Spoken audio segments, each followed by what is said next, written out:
Chapter 13. When they rose from table, Levin would have liked to follow Kitty into the drawing-room, but he was afraid she might dislike this, as too obviously paying her attention. He remained in the little ring of men, taking part in the general conversation, and without looking at Kitty, he was aware of her movements, her looks, and the place where she was in the drawing-room.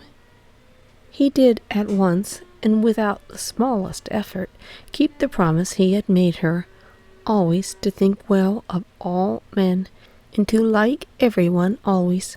The conversation fell on the village commune, in which Pestov saw a sort of special principle, called by him the choral principle. Levin did not agree with Pestov, nor with his brother, who had a special attitude of his own, both admitting and not admitting the significance of the Russian commune. But he talked to them, simply trying to reconcile and soften their differences. He was not in the least interested in what he said himself, and even less so in what they said. All he wanted was that they and everyone should be happy and contented. He knew now the one thing of importance, and that one thing was at first there in the drawing-room, and then began moving across and came to a standstill at the door. Without turning round, he felt the eyes fixed on him, and the smile, and he could not help turning around. She was standing in the doorway with Sherbatsky, looking at him. "I thought you were going towards the piano," said he, going up to her. "That's something I miss in the country, music." "No, we only came to fetch you and thank you," she said, rewarding him with a smile that was like a gift, "for coming. What do you think they want to argue for? No one ever convinces anyone, you know."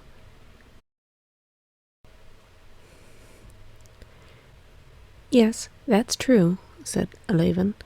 "It generally happens that one argues warmly simply because one can't make out what one's opponent wants to prove."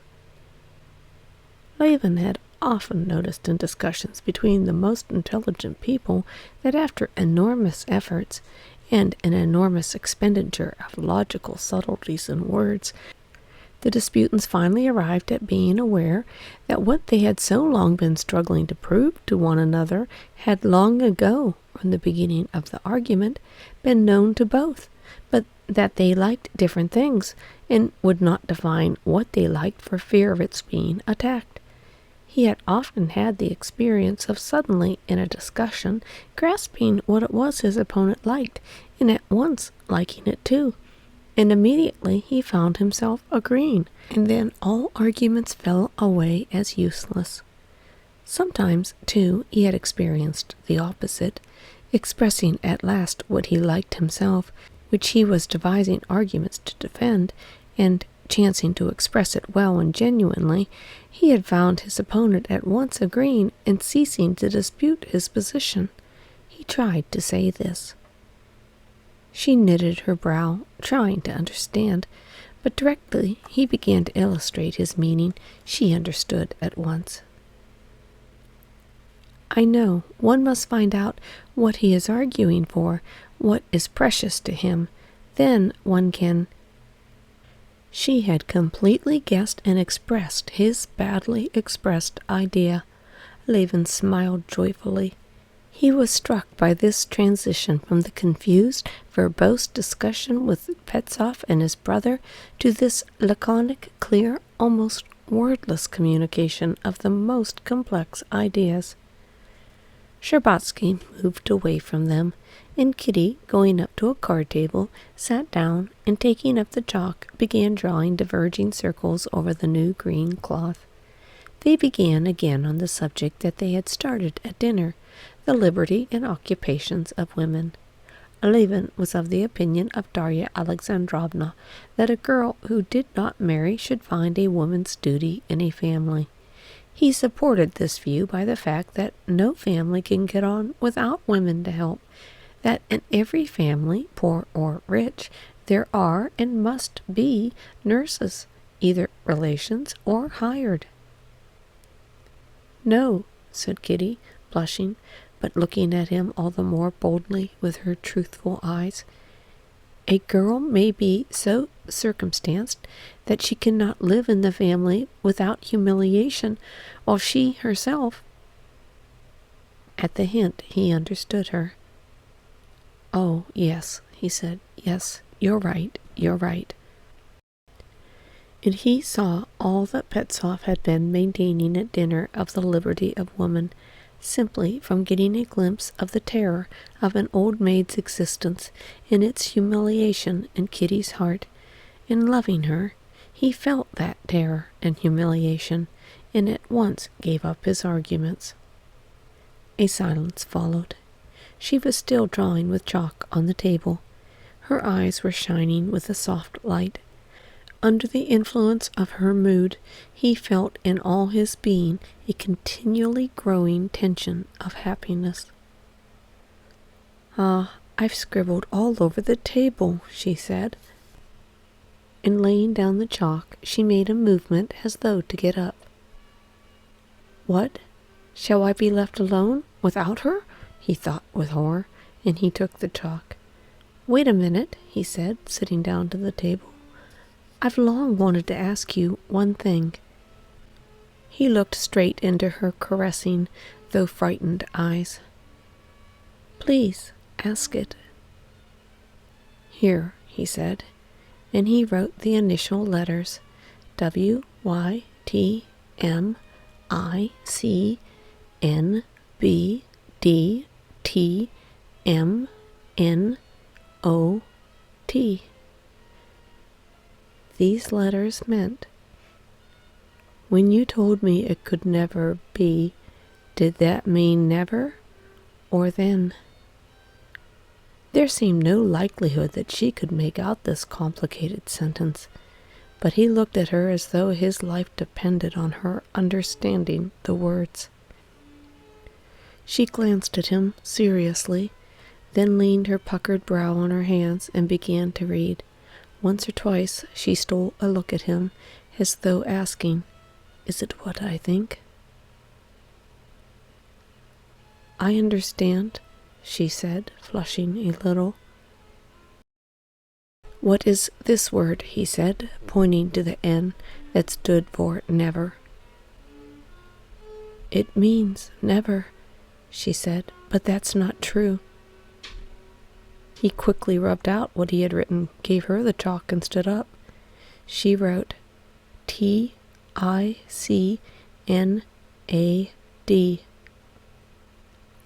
Dolly was completely comforted in the depression caused by her conversation with Alexey Alexandrovitch when she caught sight of the two figures. Kitty, with the chalk in her hand, with a shy and happy smile looking upwards at Levin, and his handsome figure bending over the table with glowing eyes fastened 1 minute on the table and the next on her. He was suddenly radiant. He had understood. It meant, then I could not answer differently. He glanced at her questioningly, timidly. "Only then?" "Yes," her smile answered. "And now?" he asked. "Well, read this. I'll tell you what I should like so much." She wrote the initial letters, IYCFAFWH.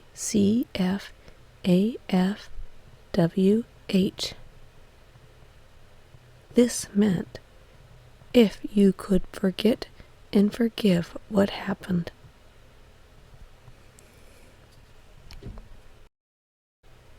He snatched the chalk with nervous, trembling fingers, and breaking it, wrote the initial letters of the following phrase: "I have nothing to forget and to forgive. I have never ceased to love you." She glanced at him with a smile that did not waver. "I understand," she said in a whisper. He sat down and wrote a long phrase. She understood it all, and without asking him, "Is it this?" took the chalk and at once answered. For a long while he could not understand what she had written, and often looked into her eyes. He was stupefied with happiness. He could not supply the words she had meant, but in her charming eyes, beaming with happiness, he saw all he needed to know, and he wrote 3 letters. But he had hardly finished writing when she read them over her arm, and herself finished and wrote the answer, yes. "Are you playing secretary?" said the old prince. "But we must really be getting along if you want to be in time at the theater." Levin got up and escorted Kitty to the door. In their conversation, everything had been said. It had been said that she loved him, and that she would tell her father and mother that he would come tomorrow morning.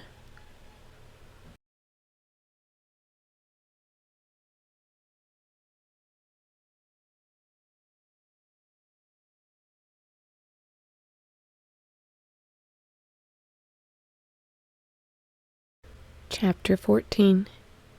When Kitty had gone and Levin was left alone, he felt such uneasiness without her, and such an impatient longing to get as quickly as possible to tomorrow morning, when he would see her again and be plighted to her forever, that he felt afraid, as though of death, of those 14 hours that he had to get through without her. It was essential for him to be with someone to talk to, so as to not be left alone, just to kill time. Stepan Arkadyevitch would have been the companion most congenial to him, but he was going out, he said, in reality to the ballet. Levin only had time to tell him he was happy, and that he loved him, and would never ever forget what he had done for him. The eyes and smile of Stepan Arkadyevitch showed Levin that he comprehended that feeling fittingly. "Oh, so it's not time to die just yet?" said Stepan Arkadyevitch, pressing Levin's hand with emotion. "No," said Levin. Darya Alexandrovna, too, as she said goodbye to him, gave him a sort of congratulation, saying, "How glad I am you have met Kitty again. One must value old friends." Levin did not like these words of Darya Alexandrovna's. She could not understand how lofty and beyond her it all was, and she ought not to have dared to allude to it.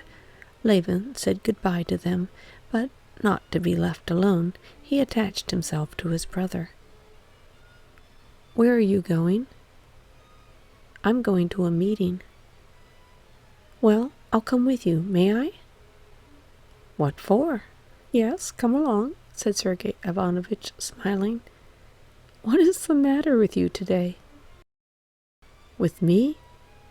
Happiness is the matter with me," said Levin, letting down the window of the carriage they were driving in. "You don't mind? It's so stifling. It's happiness that is the matter with me. Why is it that you have never married?" Sergei Ivanovitch smiled. "I am very glad. She seems a nice girl," Sergei Ivanovitch was beginning.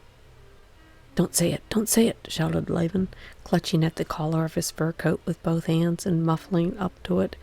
"She's a nice girl" were such simple, humble words, so out of harmony with his feeling. Sergei Ivanovitch laughed outright, a merry laugh, which was rare with him. "Well, anyway, I may say that I am very glad of it." "That you may do tomorrow, and nothing more. Nothing, silence," said Levin, and muffing him up once more in his fur coat, he added, "I do like you so. Well, is it possible for me to be present at the meeting?" "Of course it is." "What is your discussion about today?" asked Levin, never ceasing smiling. They arrived at the meeting. Levin heard the secretary hesitatingly read the minutes, which he obviously did not himself understand, but Levin saw from the secretary's face what a good, nice, kind-hearted person he was. This was evident from his confusion and embarrassment in reading the minutes. Then the discussion began. They were disputing about the misappropriation of certain sums and the laying of certain pipes, and Sergei Ivanovitch was very cutting to two members, and said something at great length with an air of triumph, and another member, scribbling something on a bit of paper, began timidly at first, but afterwards answered him very viciously and delightfully. And then Savasky, he was there too, said something too, very handsomely and nobly. Levin answered to them, and saw that these missing sums and these pipes were not anything real, and that they were not at all angry, but were all the nicest, kindest people, and everything was as happy and charming as possible among them. They did no harm to anyone, and were all enjoying it. What struck Levin was that he could see through them all today, and from little, almost imperceptible signs, knew the soul of each, and saw distinctly that they were all good at heart. And Levin himself in particular, they were all extremely fond of that day. That was evident from the way they spoke to him, from the friendly, affectionate way even those he did not know looked at him. "Well, did you like it?" Sergei Ivanovitch asked him. "Very much. I never supposed it was so interesting. Capital! Splendid!"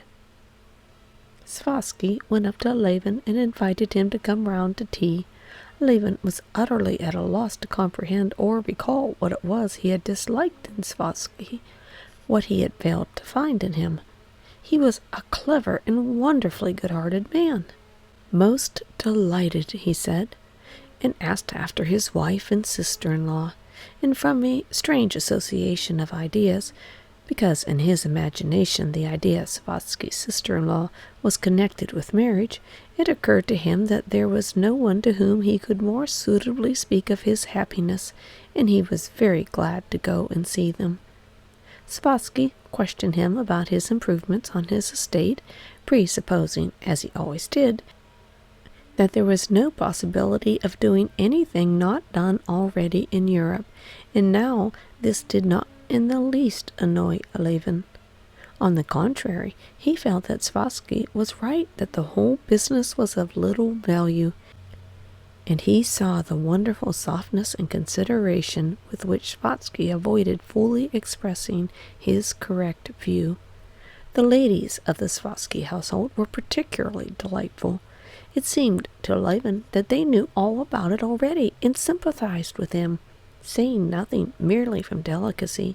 He stayed with them 1 hour, 2, 3, talking all sorts of subjects, but the one thing that filled his heart, and did not observe that he was boring them dreadfully, and that it was long past their bedtime. Savasky went with him into the hall, yawning and wondering at the strange humor his friend was in. It was past 1 o'clock. Levin went back to his hotel, and was dismayed at the thought that, all alone now with his impatience, he had 10 hours still left to get through. The servant, whose turn it was to be up all night, lighted his candles, and would have gone away, but Levin stopped him. This servant, Yegor, whom Levin had noticed before, struck him as a very intelligent, excellent, and above all, good-hearted man. "Well, Yegor, it's hard work not sleeping, isn't it?" "One's got to put up with it. It's part of our work, you see. In a gentleman's house it's easier, but then here one makes more." It appeared that Yegor had a family, 3 boys and a daughter, whom he wanted to marry to a cashier in a saddler's shop. Levin, on hearing this, informed Yegor, in his opinion, in marriage the one great thing was love, and that with love one would always be happy, for happiness rests only on oneself. Yegor listened attentively, and obviously quite took in Levin's idea, but by way of assent to it he enunciated, greatly to Levin's surprise, the observation that when he had lived with good masters, he had always been satisfied with his masters, and now was perfectly satisfied with his employer, even though he was a Frenchman. wonderfully good-hearted fellow, thought Levin. Well, but you yourself, Yegor, when you got married, did you love your wife? Aye, and why not? Responded Yegor. And Levin saw that Yegor too was in an excited state, and intending to express all his most heartfelt emotions. My life, too, has been a wonderful one. From a child up, he was beginning with flashing eyes, apparently catching Levin's enthusiasm, just as people catch yawning. But at that moment a ring was heard. Yegor departed, and Levin was left alone. He had eaten scarcely anything at dinner, had refused tea and supper at Savatsky's, but he was incapable of thinking of supper. He had not slept the previous night, but was incapable of thinking of sleep either. His room was cold, but he was oppressed by heat. He opened both the movable panes in the windows and sat down to the table opposite the open panes. Over the snow-covered roofs could be seen a decorated cross with chains, and above it the rising triangle of Charles's Wain with the yellowish light of Capella. He gazed at the cross, then at the stars, drank in the fresh, freezing air that flowed evenly in the room, and followed, as though in a dream, the images and memories that rose in his imagination. At 4 o'clock he heard steps in the passage, and peeped out at the door. It was the gambler Myskin, whom he knew was coming home from the club. He walked gloomily, frowning and coughing. Poor, unlucky fellow, thought Levin, and tears came into his eyes from love and pity for this man. He would have talked with him and tried to comfort him, but remembering that he had nothing but his shirt on, he changed his mind and sat down again at the open pane to bathe in the cold air and gaze at the exquisite lines of the cross, silent but full of meaning for him. At 7 o'clock there was a noise of people polishing the floors and bells ringing in some servants' department, and Levin felt that he was beginning to get frozen. He closed the pane, washed, dressed, and went out into the street.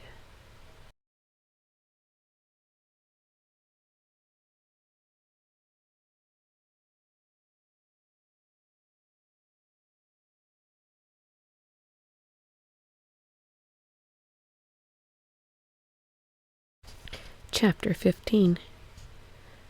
The streets were still empty. Levin went to the house of the Shtcherbatskys. The visitors' doors were closed, and everything was asleep. He walked back, went into his room again, and asked for coffee. The day servant, not Yegor this time, brought it to him. Levin would have entered into conversation with him, but a bell rang for the servant, and he went out. Levin tried to drink coffee, and put some roll in his mouth, but his mouth was quite at a loss of what to do with the roll. Levin, rejecting the roll, put on his coat and went out again for a walk. It was 9 o'clock when he reached the Shtcherbatsky steps the second time. In the house they were only just up, and the cook came out to go marketing. He had to get through at least 2 more hours. All that night and morning Levin lived perfectly unconsciously, and felt perfectly lifted out of the conditions of material life. He had eaten nothing for a whole day. He had not slept for 2 nights, had spent several hours undressed in the frozen air, and felt not simply fresher and stronger than ever, but felt utterly independent of his body. He moved without muscular effort, and felt he could do anything. He was convinced he could fly upwards or lift the corner of the house if need be. He spent the remainder of the time in the street, incessantly looking at his watch and gazing about him. And what he saw then, he never saw again after. The children going to school, the bluish doves flying down from the roofs to the pavement, and the little loaves covered with flour, thrust out by an unseen hand, touched him. Those loaves, those doves, and those 2 boys were not earthly creatures.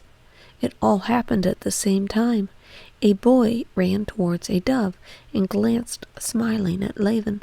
The dove, with a whir of her wings, darted away, flashing in the sun amid grains of snow that quivered in the air, while from a little window there came a smell of fresh baked bread, and the loaves were put out. All of this together was so extraordinarily nice that Levin laughed and cried with delight. Going a long way round by Gatsatry Place in Kislovka, he went back again to the hotel, and putting his watch before him, he sat down to wait for 12 o'clock. In the next room they were talking about some sort of machine, and swindling, and coughing their morning coughs. They did not realize that the hand was near 12. The hand reached it. Levin went out onto the steps. The sledge drivers clearly knew all about it. They crowded round Levin with happy faces, quarreling among themselves, offering their services. Trying not to offend the other sledge drivers, and promising to drive with them too, Levin took one and told him to drive to the Sherbatskys. The sledge driver was splendid in a white shirt collar sticking out over his overcoat and into his strong, full-blooded red neck.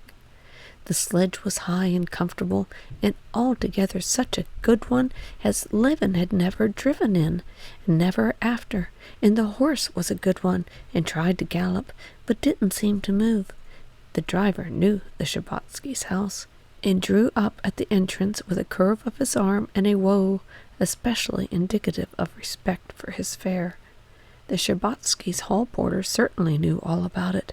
This was evident from the smile in his eyes, in the way he said, "Well, it's a long while since you've been to see us, Konstantin Dmitrovitch." Not only he knew all about it, he was unmistakably delighted, and making efforts to conceal his joy. Looking into his kindly old eyes, Levin realized even something new in his happiness. "Are they up?" "Pray, walk in. Leave it here," said he, smiling, as Levin would have come back to take his hat. That meant something. "To whom shall I announce your honor?" asked the footman. The footman, though a young man, and one of the new school of footmen, a dandy, was a very kind-hearted good fellow, and he, too, knew all about it. "The princess, the prince, the young princess," said Levin. The first person he saw was Mademoiselle Linon. She walked across the room, and her ringlets and her face were beaming. He had only just spoken to her, when suddenly he heard the rustle of a skirt at the door, and Mademoiselle Linon vanished from Levin's eyes, and a joyful terror came over him at the nearness of his happiness. Mademoiselle Linon was in a great haste, and leaving him, went out at the other door. Directly she had gone out, swift, light steps sounded on the parquet. In his bliss, his life, himself, what was best in himself, what he had so long sought and longed for, was quickly, so quickly approaching him. She did not walk, but seemed, by some unseen force, to float to him. He saw nothing but her clear, truthful eyes, frightened by the same bliss of love that flooded his heart. Those eyes were shining nearer and nearer, blinding him with their light of love. She stopped still close to him, touching him. Her hands rose and dropped onto his shoulders. She had done all she could.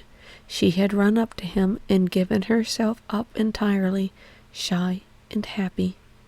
He put his arms around her and pressed his lips to her mouth that sought his kiss. She too had not slept all night, and had been expecting him all the morning. Her mother and father had consented without demur, and were happy in her happiness. She had been waiting for him. She wanted to be the first to tell him her happiness and his. She had got ready to see him alone, and had been delighted at the idea, and had been shy and ashamed, and did not know herself what she was doing. She had heard his steps and voice, and had waited at the door for Mademoiselle Linon to go. Mademoiselle Linon had gone away. Without thinking, without asking herself how and what, she had gone up to him and did as she was doing. "Let us go to Mamma," she said, taking him by the hand. For a long while he could say nothing, not so much because he was afraid of desecrating the loftiness of his emotion by a word, as that every time he tried to say something, instead of words, he felt that tears of happiness were welling up. He took her hand and kissed it. "Can it be true?" he said at last in a choked voice. I can't believe you love me." "Dear?" She smiled at that "dear," and at the timidity at which he had glanced at her. "Yes," she said significantly, deliberately, "I am so happy." Not letting go of his hands, she went to the drawing-room. The princess, seeing them, breathed quickly, and immediately began to cry, and then immediately began to laugh, and with a vigorous step Levin had not expected, ran up to him, and hugging him, kissed him, wetting his cheeks with her tears. "So it is all settled. I am so glad. Love her. I am glad." "You have not been long settling things," said the old prince, trying to seem unmoved, but Levin noticed his eyes were wet when he turned to him. I've always wished for this," said the prince, taking Levin by the arm and drawing him towards himself. "Even when this little feather-head fancied—" "Papa!" shrieked Kitty, and shut his mouth with her hands. "Well, I won't," he said. I'm very pleased. Oh, what a fool I am." He embraced Kitty, kissed her face, her hand, her face, and made the sign of the cross over her. And there came over Levin a new feeling of love for this man, till then so little known to him, when he saw how slowly and tenderly Kitty kissed his muscular hand.